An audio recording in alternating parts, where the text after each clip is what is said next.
Hi అక్కలు, తమ్ముళ్ళు, అన్నలు, చెన్నీళ్ళు. ఈరోజు మా ఇంట్లో పెసలు వడలన్నమాట.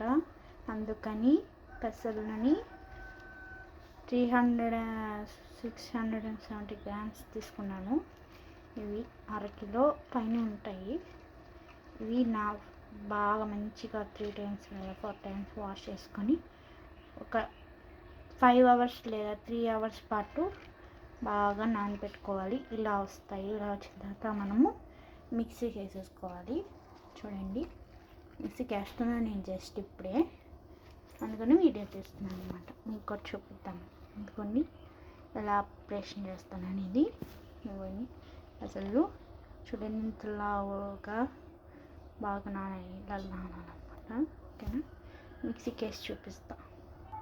చూడండి, ఇలా మిక్సీ పట్టేసుకోవాలి. బాగా ఇలా కొంచెం గ్రైండ్ కచ్చపచ్చగా అనమాట.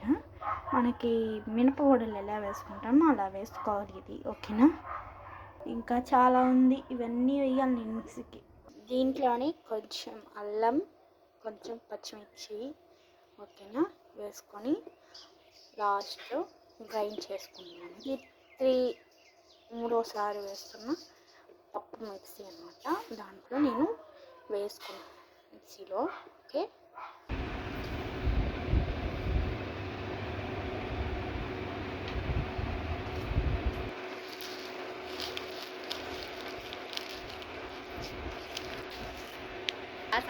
కచ్చరో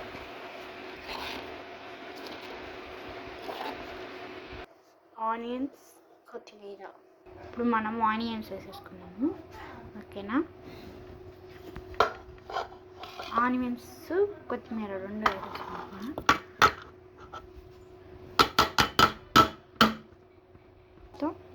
సాల్ట్, ఇది హోమ్ మేడ్ సాల్ట్, ఇది కల్లుప్పు అనమాట. కొంచెం సోడా ఉప్పు అనమాట, బేకింగ్ సోడా. ఇదంతా బాగా మిక్స్ చేసుకోవాలి.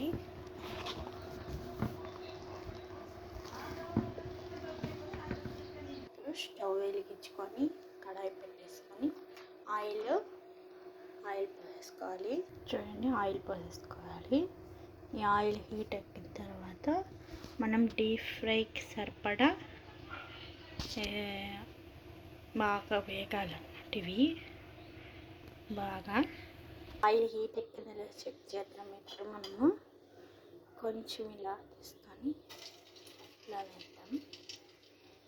ఇలా పైకి వచ్చిందంటే ఆయిల్ హీట్ అయినట్టు అనమాట. ఇంకా వడలు వేసేసుకొని బౌల్లోకి సర్వ్ చేసుకుంటే అంతేనండి వడలు. Please like, share, subscribe.